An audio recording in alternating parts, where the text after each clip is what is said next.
Michezo ama awamu ya pili ya michezo katika taamu hii ama muhula wa pili inaanza majuma mawili yanayokuja.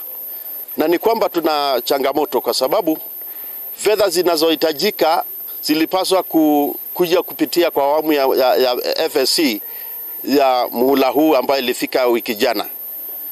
Jambo lilopo ni kwamba pesa zinapopungua kutoka shuleni, michezo inabakia ile ile. Matumizi ya michezo haipungui na pesa zimepungua.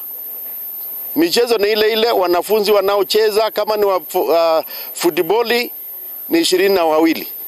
Inabakia hivyo hata kama huna pesa. Kwa hivyo imekuwa wakati mgumu kwa walimu wakuu kuweza kuandaa michezo.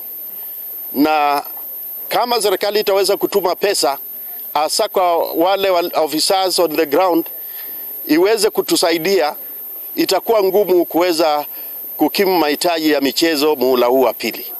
Tuna matumaini kwamba tutapata ripoti nzuri kutoka kwa wakuu wetu kwamba pesa zitaingia